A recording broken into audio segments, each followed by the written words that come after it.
Hello friends, गुरी web developer channel में आपका स्वागत है। आज हम इस वीडियो में पीएचपी ऑपरेटर्स के पार्ट 2 को कंप्लीट करने वाले हैं। तो चलिए शुरू करते हैं। पिछले जो ट्यूटोरियल्स में अपनों ने देखा था, जो पार्ट 1 था ऑपरेटर्स का, तो उसमें अपनों ने कवर किए थे पीएचपी के अर्थमेटिक ऑपरेटर्स, असाइनमेंट ऑपरेटर्स और कंपैरिजन ऑपरेटर। अब इस वीडियो में अपने शुरू कर रहे हैं इंक्रीमेंट और डिक्रीमेंट ऑपरेटर।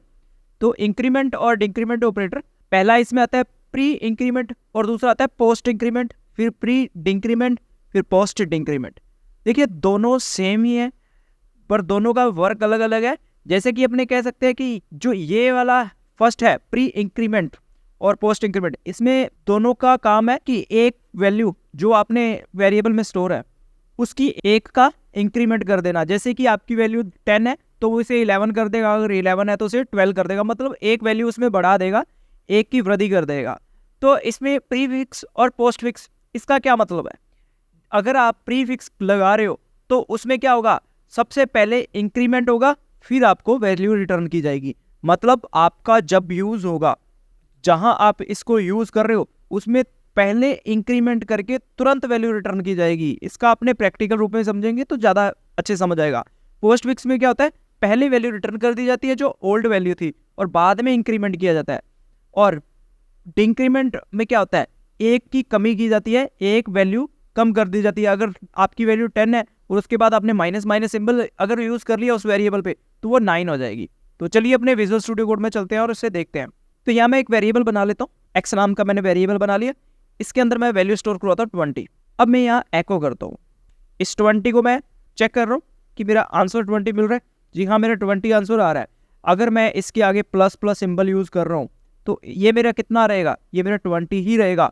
बट इसके बाद अगर मैं वापस इसे एको करवाऊंगा तो ये मुझे क्या मिलेगा, वैल्यू इंक्रीज होकर मिलेगा। तो यहाँ मैं एक्स को वापस चेक करता हूँ। तो यहाँ देखिए मैं इसके बीच में BR टैग लगा लेता हूँ, यहाँ इसे ब्रेक कर देता हूँ। ब्रेक करने के लिए मैं एको यहाँ लिखता हूँ BR। यहाँ देखिए पहला जो अपना वैल्यू थी वो 20 थी और इंक्रीमेंट होने के बाद अपने को 21 आंसर मिल रहा है। ये कैसे हुआ? तो यहाँ देखिए आपने वैल्यू स्टोर करवाई 20 पर आपने क्या यूज़ किया, एको, और साथ के साथ आप क्या लगा रहे हो, एक इंक्रीमेंट लगा रहे हो। कौन सा?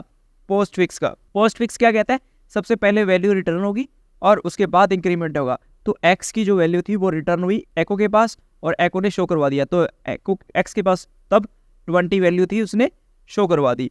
उसके बाद उसने क्या किया, इंक्रीमेंट किया। तो उसके बाद अपने जब वापस इसको एको करवाया तो वो 21 हो चुका था। अगर यही आप क्या करते हो, इसे प्री फिक्स लगा देते हो तो ये रिटर्न होने से पहले ही यहीं आपको इसका इंक्रीमेंट देखने को मिल जाएगा। उसके बाद तो आपको इंक्रीमेंट होना है, उसे पहले ही हो जाएगा, पहली स्टेटमेंट में भी हो जाएगा। देखिए दोनों जगह पे इंक्रीमेंट आपको मिल रहा है। तो यहाँ इसका डायरेक्ट यही मतलब है, आप अगर किसी वेरिएबल इंक्रीमेंट या डिक्रीमेंट कोई भी ऑपरेटर यूज कर रहे हो, अगर वो वेरिएबल के पहले आपने यूज किया है, मतलब प्री फिक्स लगा दिया, तो वो तुरंत ही वैल्यू बदल जाएगी। उसके बाद आगे का प्रोसेस होगा, चाहे वो रिटर्न करना है, चाहे वो कैलकुलेशन करना है, कुछ भी काम है वो बाद की बात है। बट अगर आपने पोस्ट फिक्स यूज किया तो वो पहले जो आपकी इक्वेशन है वो रन हो जाएगी और जो रिटर्न होना है वो रिटर्न हो जाएगी, उसके बाद वो इंक्रीमेंट करेगा। ऐसा ही डिक्रीमेंट केस में होता है। यहाँ माइनस लगाता हूँ, या देखिए जैसे ही मैंने प्री फिक्स में माइनस माइनस के 2 सिंबल लगा लिए, मतलब कि डिक्रीमेंट ऑपरेटर प्री फिक्स में लगा दिया, तो उसने तुरंत पहले इसको डिक्रीमेंट किया और उसके बाद रिटर्न किया। तो पहले एको में भी इसने एक का डिक्रीमेंट कर दिया था। सेकंड टाइम तो वो डिक्रीमेंट अपने को शो होना ही था, पर फर्स्ट में ही आपको दिख गया क्योंकि उसने प्री फिक्स में लगा था, उसने रिटर्न करने से पहले ही डिक्रीमेंट कर दिया। अगर ये पोस्ट फिक्स में लगा देता हूँ, मतलब इसके बाद लगा देता हूँ, तो ये क्या करेगा, पहले वैल्यू रिटर्न कर देगा जो एक्चुअल वैल्यू है, उसके बाद इंक्रीमेंट करेगा, अपने को बाद में अपने को ये आंसर में मिल रहा है। इसके बाद अपने पास आता है पीएचपी के लॉजिकल ऑपरेटर। अपने पास लॉजिकल ऑपरेटर 4 प्रकार के होते हैं। तो यहाँ जो आपको दिख रहे हैं स्क्रीन पर, ये कुछ 6 दिखाए गए हैं, पर 6 में आप देखो यहाँ जो एंड ऑपरेटर है और यहाँ जो एंड ऑपरेटर है, यहाँ नेम की तरफ देखो, फर्स्ट नंबर पे और फोर्थ नंबर पे जो एंड है और सेकंड नंबर पे जो और है और यहाँ 5 नंबर पे जो और है, ये आपस में सिमिलर है। सिमिलर कैसे है, इसे आप एंड लिखकर भी यूज कर सकते हो और इसे आप एंड का सिंबल लगा के भी यूज कर सकते हो। इसी प्रकार और ऑपरेटर का यूज़ करते हुए भी कर सकते हो और आप टाइप करके भी लिख सकते हो, दोनों का काम सेम ही है। फिर उसके बाद आता है एंड और एक आता है एक्सोर। तो इनका अपने यूज़ समझते हैं। सबसे पहले मैं आपको थ्योरिकल रूप में मैं बता देता हूँ कि क्या है इसका एक्चुअल वर्क। जो एंड है वो दो कंडीशनों के बीच में लगता है। वो कहता है कि दोनों तरफ अगर कंडीशन ट्रू होती है तो मैं फिर ट्रू रिटर्न करूंगा, अगर दोनों में से एक भी कंडीशन फॉल्स हुई तो मैं फॉल्स रिटर्न कर दूंगा। और इसी प्रकार और में होता है, और कहता है कि मेरे एक तरफ ही कंडीशन अगर ट्रू होगी तो मैं ट्रू रिटर्न करूंगा, दोनों तरफ अगर ट्रू होती है वो तो है ही, उसने फिर तो ट्रू करना ही है, बट एक भी तरफ अगर ट्रू हुई तो ये ट्रू कर देगा। ये फॉल्स कब करेगा? जब दोनों तरफ कंडीशन फॉल्स होगी और के केस में। और यहाँ भी जो एंड और है ये सेम काम करेंगे, ये सिर्फ चिन्ह और टाइप करने का इन्होंने बता रखा है। तो इसके बाद आता है नॉट ऑपरेटर। एक आता है नॉट ऑपरेटर। क्या करता है? जब भी आप नॉट ऑपरेटर यूज करते हो जिस कंडीशन पे अगर उसका आउटपुट ट्रू आ रहा है तो ये फॉल्स रिटर्न करेगा, अगर उसका आउटपुट फॉल्स आ रहा है तो ये ट्रू रिटर्न करेगा। ठीक उसके अपोजिट इसने वर्क करना है। इसी प्रकार एक्सोर आता है। एक्सोर दो ऑपरेटर्स का कॉम्बिनेशन होता है। तो इसका जो वर्क है ये भी दो कंडीशन लेगा, दोनों तरफ कंडीशन होगी इसके। ये कहता है कि दोनों तरफ सिमिलर कंडीशन नहीं होनी चाहिए, जैसे कि दोनों तरफ अगर ट्रू है तो भी ये फॉल्स रिटर्न करेगा, अगर दोनों तरफ फॉल्स है तो भी ये फॉल्स रिटर्न करेगा। ये ट्रू कब रिटर्न करेगा? जब दोनों में से एक कंडीशन ट्रू और एक फॉल्स होगी, तब इसने क्या करना है? रिटर्न करना है ट्रू। तो चलिए इसे प्रैक्टिकल रूप में समझते हैं। तो यहाँ मैं वेयर डंप का यूज़ करता हूँ क्योंकि अपने को जो डेटा मिलने वाला है बूलियंस में मिलने वाला है। तो यहाँ मैं कुछ भी कंडीशन बना सकता हूँ, जैसे लेस देन, ग्रेटर देन की। अब सपोज करिए कि आपके पास दो कंडीशन है, तो मैं यहाँ ट्रू लिखता हूँ। पहली कंडीशन अगर आपकी ट्रू हुई और बीच में मैं एंड लगा रहा हूँ, फिर अब मैं ट्रू यूज़ करता हूँ, तो ये जो अब दो कंडीशन बनी है बीच में लगा है एंड ऑपरेटर, इसका जो आउटपुट होने वाला है ये ट्रू ही होने वाला है क्योंकि दोनों तरफ कंडीशन ट्रू है। और बीच में एंड लगा हुआ है, ये तो कहता है कि दोनों तरफ अगर कंडीशन ट्रू रहती है तो मैं ट्रू रिटर्न करूंगा। तो मैं अभी चेक करता हूँ तो ये ट्रू दे रहा है। दोनों में से अगर एक भी कंडीशन फॉल्स हो जाती है तो मैं यहाँ फॉल्स लिखता हूँ। अभी चेक करते हैं, तो ये फॉल्स हो चुका है। अगर मैं सेकंड वाली को फॉल्स कर देता हूँ तो यहाँ देखिए अभी भी फॉल्स दे रहा है। अगर दोनों तरफ फॉल्स होगी फिर भी फॉल्स इसने देना है। एक बार मैं आपको बता देता हूँ दोनों तरफ फॉल्स करने पर क्या अपने को आउटपुट मिल रहा है। तो अभी चेक करिए, ये फॉल्स दे रहा है। अब यहाँ मैंने मैनुअली ट्रू और फॉल्स लिखा हुआ है। अगर मैं एक्चुअल कंडीशन की बात करूँ तो कुछ इस प्रकार की कंडीशन बनती है। एक मैं कंडीशन आपको बना के दिखा देता हूँ, वेयर अंडरस्कोर डंप, और इसके अंदर अपने को कंडीशन देनी है। जब मैं यहाँ सेमीकोलन लेकर ऐड करता हूँ, कंडीशन अपने ऐसे लगाते हैं, अगर 10 बड़े होते हैं 5 से एंड, तो मैं यहाँ एंड ऑपरेटर डबल यूज़ कर रहा हूँ। एंड 10 छोटे होते हैं 20 से, तो ये कंडीशन क्या देगी? मेरे को ट्रू रिटर्न देगी। तो अभी मैं चेक करता हूँ कि इसका आंसर क्या आ रहा है मेरे पास। तो मैं यहाँ रिफ्रेश करता हूँ, तो ये देखिए सेकंड कंडीशन मेरे पास ट्रू आ रही है।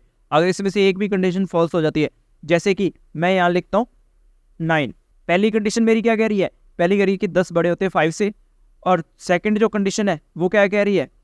वो कह रही है कि 10 छोटे होते हैं 9 से, जो नहीं होते। तो यहाँ ये कंडीशन फॉल्स हुई, इस साइड वाली कंडीशन फॉल्स हुई, तो ये कहता है कि एंड दोनों तरफ कंडीशन ट्रू होनी चाहिए। तो ये एक तरफ फॉल्स हो चुकी है, तो अभी सेकंड वाला फॉल्स देने वाला है।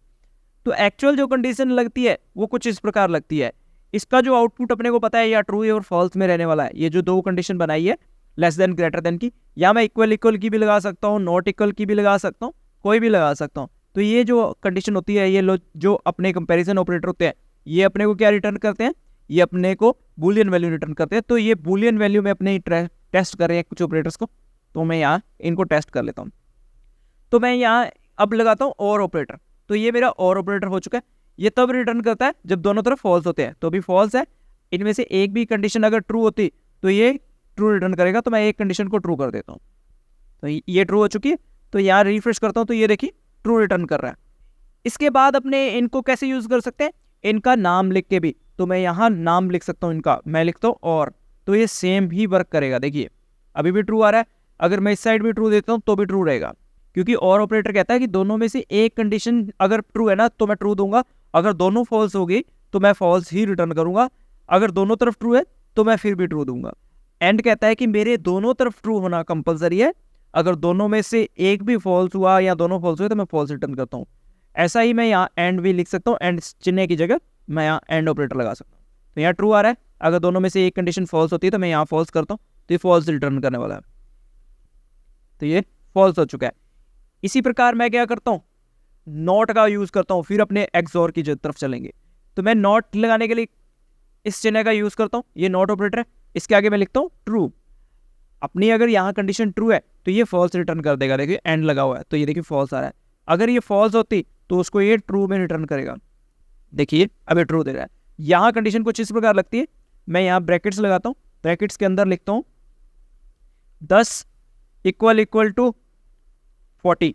तो अभी इसका आंसर रहने वाला है फॉल्स, तो ये अपने को रिटर्न करेगा ट्रू। देखिए अगर मैं दोनों को इक्वल कर देता हूँ, अपने क्या है 10 इक्वल होते हैं 10 की, तो ये कंडीशन तो अपनी क्या दे रही है, ट्रू रिटर्न, पर अपने नॉट लगा हुआ है तो आउटपुट मिलेगा फॉल्स।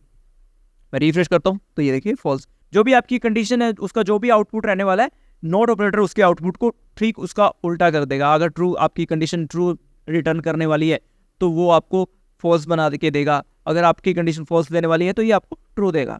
ये थे अपने कुछ ऑपरेटर्स लॉजिकल जो अपनों इस वीडियो में कवर कर लिए हैं। इसके बाद आता है स्ट्रिंग ऑपरेटर्स। स्ट्रिंग ऑपरेटर अपने दो प्रकार के होते हैं, एक तो होता है कॉन्कैटिनेशंस और एक होता है कॉन्कैटिनेशन असाइनमेंट। तो अपने दोनों का क्या यूज करते हैं प्रैक्टिकल रूप में अपने देखेंगे। उससे पहले बता देता हूँ कि ये जो कॉन्कैटिनेशन है ये स्ट्रिंग को जोड़ने में मदद करता है। अगर आपके पास एक वेरिएबल में हेलो है, दूसरे वेरिएबल में वर्ड है, आप दोनों को कॉन्कैटिनेशन करना चाहते हो या कॉन्कैट करना चाहते हो तो आप इन ऑपरेटर्स का यूज कर सकते हो या डॉट का। तो चलिए इसे प्रैक्टिकल रूप में समझते हैं। तो मैं इसको रिमूव करता हूँ, या दो वेरिएबल बना लेता हूँ, एक ए नाम का, इसके अंदर मैं लिखता हूँ हेलो, और एक मैं बनाता हूँ वर्ड नाम का, यहाँ बी लिखता हूँ बी, इसके अंदर लिखता हूँ वर्ड। और अब मैं क्या करता हूँ, मैं एको करवाता हूँ। अगर मैं लिखता हूँ डॉलर ए और फिर अगर मेरे को दूसरा वेरिएबल इसके साथ जोड़ना है तो मैं लिखता हूँ डॉट डॉलर बी, तो ये दोनों कॉन्कैटिनेट हो चुके हैं। देखिए हेलो वर्ड, अगर इसके बीच में स्पेस करना है तो मैं यहाँ एक स्ट्रिंग लिख दे दूंगा, स्ट्रिंग में स्पेस दे दूंगा और इसको भी जोड़ दूंगा डॉट से, क्योंकि स्ट्रिंग यहाँ जोड़ने में कौन मदद करता है, ये कॉन्कैटिनेट ऑपरेटर। तो यहाँ देखिए कॉन्कैटिनेट हो गया। इसके आगे कुछ और जोड़ना है तो डॉट, फिर मैं कुछ खाली स्ट्रिंग लेकर या कुछ भी इसके अंदर लिख सकता हूँ, आई एम हेयर मैं लिख देता हूँ यहाँ। तो यहाँ देखिए ये हो रहा है। इसके अंदर अपने को स्पेस देना है कुछ इस प्रकार, यहाँ स्पेस ऐड कर सकते हैं। और अगर मैं इन दोनों को जोड़कर एक वेरिएबल में स्टोर करवाना चाहता हूँ तो कुछ इस प्रकार बना सकता हूँ। तो मैं यहाँ सी नाम का एक वेरिएबल ले लेता हूँ और इसके अंदर मैं क्या करता हूँ, डायरेक्ट लिखता हूँ ए डॉट डॉलर बी, ये दोनों प्लस हो चुके हैं सी में। अब मैं अगर एको करवाऊंगा सी को, कुछ इस प्रकार ये आउटपुट देने वाले हैं। देखिए अगर इसके बीच में मेरे को स्ट्रिंग जोड़नी है तो मैं इस प्रकार जोड़ सकता हूँ, खाली स्ट्रिंग और डॉट। तो यहाँ देखिए ये अपना ऐड हो चुका। अगर मैं चाहता हूँ, मैं इसको हटा रहा हूँ, मेरे को ये स्ट्रिंग लिखनी है, दोनों को प्लस करवाने के बाद सी में स्टोर करवा रहा हूँ, तो मैं एक और तरीका फॉलो कर सकता हूँ जो अपना ये वाला था सेकंड वाला। तो इसमें मेरे को एक वेरिएबल एक्स्ट्रा बनाने की जरूरत नहीं पड़ेगी। तो उसके लिए आपको क्या करना है, यहाँ मैं इस चीज़ को हटा देता हूँ और इसके बाद लिख देता हूँ डॉट के बाद इक्वल। इसका मतलब हुआ आप ए और बी का कॉन्कैटिनेट करके वापस ए में स्टोर करवा रहे। तो यहाँ मेरे को ए चेक करना है वापस, तो ए में जो वैल्यू है वो बदल चुकी है। ये देखिए अपने यहाँ इसका यूज़ ये करते हैं जैसे अपने जो कंपाउंड असाइनमेंट ऑपरेटर्स देखे थे जिसमें प्लस इक्वल कर रहे थे, वहाँ क्या हो रहा था, दो वैल्यू को जोड़ने के बाद आप वापस जो लेफ्ट साइड वेरिएबल था उसके अंदर स्टोर करवा रहे थे। यहाँ इस केस में भी ऐसा ही हो रहा है, ए डॉट बी करने के बाद मतलब कॉन्कैटिनेट करने के बाद उसे वापस ए में स्टोर करवाया जा रहा है या असाइनमेंट करवाया जा रहा है। ये होता है अपना असाइनमेंट ऑपरेटर। कौन सा, स्ट्रिंग का कॉन्कैटिनेशन करने वाला असाइनमेंट ऑपरेटर। तो अब चलते हैं इसके बाद एरे के कुछ ऑपरेटर्स। एरे के जो कुछ ऑपरेटर्स हैं ये एज ए अपी जो ऑपरेटर्स करके आए हैं, जो उन्होंने पिछली वीडियो में कवर किए थे कंपैरिजन ऑपरेटर्स, वो सिमिलर हैं, दोनों में सेम है, बट कुछ जो आपको डिफरेंट रहेगा मैं एक बार प्रैक्टिकल रूप में अपने को बता देता हूँ। जो प्लस वाला यहाँ यूनियन ऑपरेटर्स अपने को बताया जा रहा है, ये दो एरे जो अपने एरे प्रकार का एक डेटा टाइप होगा उनको जोड़ने में मदद करता है। जैसे अभी अपनों ने एक स्ट्रिंग के लिए ऑपरेटर करके आए कॉन्कैटिनेशन, उसी प्रकार दो स्ट्रिंग को जोड़ रहा है और ये प्लस का क्या करेगा, दो एरे को जोड़ देगा। इक्वल क्या करेगा, दो एरे में कंपैरिजन करेगा कि दोनों एरे सेम है। ट्रिपल इक्वल क्या चेक करेगा, क्या दोनों एरे सेम है, दोनों की वैल्यू और टाइप सेम है, ये दोनों चीज़ें चेक करेगा। फिर आता है इनइक्वालिटी, ये चेक करेगा कि क्या दोनों एरे सेम नहीं है, यहाँ ये नॉट इक्वल का काम कर रहा है।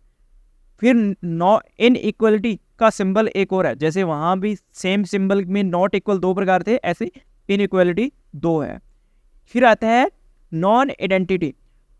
इसमें क्या होता है कि आपका चेक किया जाता है कि क्या एरे में और सेकंड एरे में, दोनों एरे में टाइप और डेटा क्या अलग अलग है। अगर अलग अलग होता है तो ये ट्रू देता है। दोनों में से अगर कोई भी डेटा अगर अलग होता है तो ये ट्रू देता है। चलो इसे प्रैक्टिकल रूप में देखते हैं। तो चलते हैं विजुअल स्टूडियो कोड में। देखिए यहाँ मैंने 2 एरे बना रखे हैं। फर्स्ट एरे ए है, सेकंड बी। फर्स्ट एरे में मैंने कलर 1 और कलर 2 ले रखा है और उसमें ग्रीन और रेड वैल्यू दे रखी है। 3 में येलो और ब्लू, ऐसा कुछ मैंने एरे बनाया। अब मैं क्या करता हूँ, वे डंप करता हूँ और जो यूनियन ऑपरेटर है उसका यूज़ करता हूँ। मैं लिखता हूँ $A प्लस $B। अब ये क्या होने वाला है अपना, ये दोनों का एडिशन हो जाएगा, दोनों आपस में जुड़ जाएंगे दोनों एरे। तो यहाँ देखिए मेरे को आउटपुट में क्या मिल रहा है, मेरा एरे 4 का हो चुका है।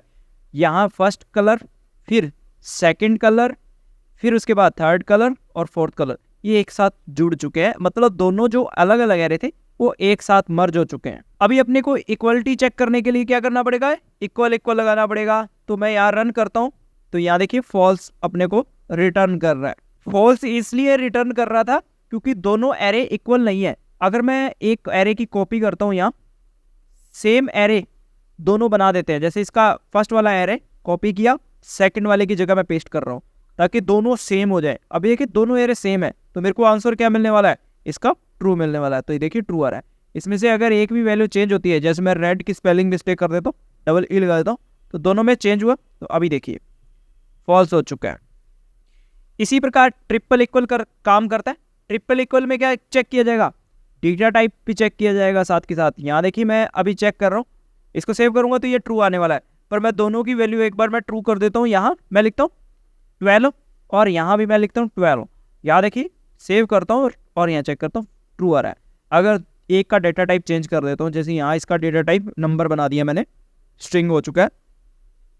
अभी देखिए फॉल्स हो चुका है, मतलब ये टाइप भी चेक कर रहा है। ये जो चीज़ है ये सेम ही है अपने ने जो कंपैरिजन ऑपरेटर्स किए थे उसके जैसे।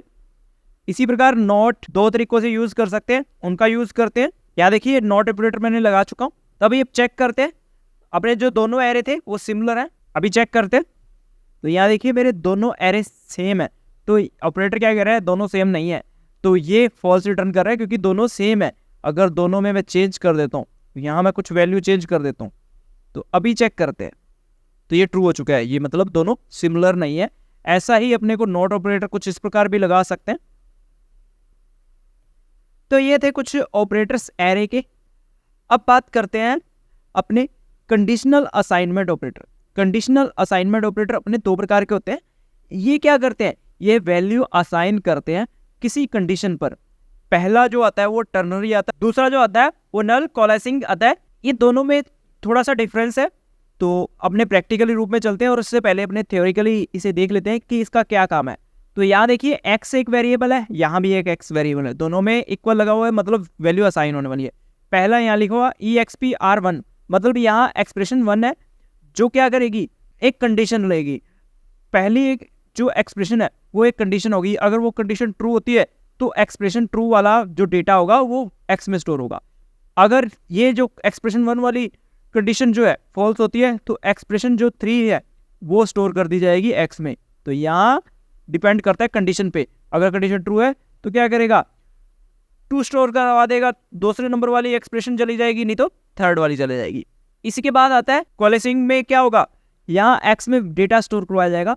बट यहाँ देखा जाएगा कि जो फर्स्ट एक्सप्रेशन है अगर ये नल नहीं है या अनडिफाइंड नहीं है तब क्या करेगा, इसका खुद का जो डेटा होगा इसके अंदर ये भी एक वेरिएबल होगा एक्सप्रेशन 1, इसका डेटा स्टोर करवा दिया जाएगा x में। अगर इसमें जो कंडीशन जो लगा रखी है जैसे कि नल या अनडिफाइंड किया है, अगर इनमें से कोई भी है, नल हुआ या अनडिफाइंड हुआ, तो एक्सप्रेशन 2 में जो डेटा होगा वो स्टोर करवा दिया जाएगा। इसे प्रैक्टिकल रूप में चलते हैं, यहाँ देखते हैं से। अब सबसे पहले टर्नरी ऑपरेटर बनाने के लिए मैं एक x नाम का वेरिएबल ले लेता हूँ, $x। इसके आगे मेरे को एक कंडीशन लिखनी होती है ट्रू या फॉल्स। और अब मेरे को यहाँ 2 खाली स्ट्रिंग में ले रहा हूँ, कॉलन लगाता हूँ बीच में और सेमीकोलन। अब मैं क्या करता हूँ, एको करवा लेता हूँ एक्स को। अभी यहाँ देखिए मैंने ट्रू डायरेक्ट लिख रखा है, यहाँ आपकी कंडीशन आएगी, इसके बाद फर्स्ट यहाँ जो लिखोगे वो ट्रू होने पर आपको एक्स में स्टोर करवा दिया जाएगा, यहाँ जो लिखोगे वो फॉल्स होने पर स्टोर करवा दिया जाएगा। तो यहाँ मैंने लिख दिया।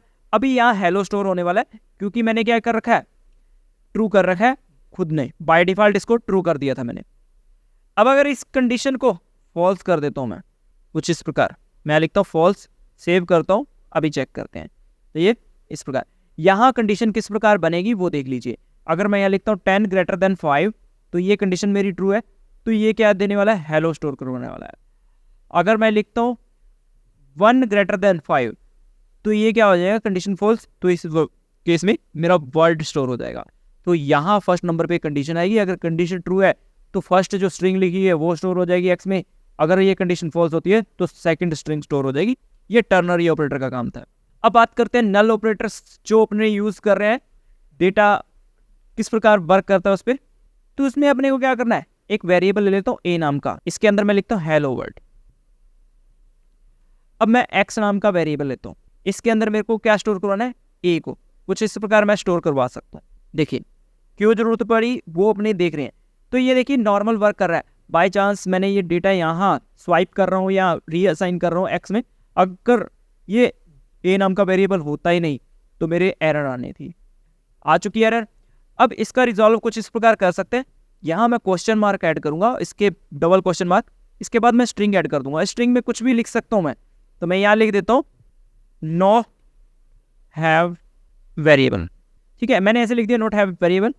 अभी रिफ्रेश करता हूँ तो मेरा सही से डेटा आ रहा है। अगर ये वेरिएबल नहीं होता तो मेरे को मैसेज देखने को मिल जाएगा कौन सा, कि नॉट हैव वेरिएबल। यहाँ देखिए मिल रहा है। मैं यहाँ इसको खाली भी रख सकता हूँ ताकि मेरे को कोई भी एरर देखने को ना मिले, ना ही मुझे मैसेज मिले। मैं सेव करता हूँ, अभी मेरे को हेलो वर्ड मिलेगा।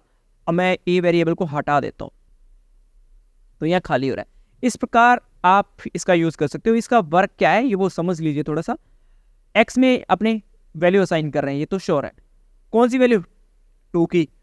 ये कंडीशन यहाँ दो चीज़ पे डिपेंड करता है। अगर इस ए में वेरिएबल में कोई वैल्यू नहीं है, मतलब वो नल है।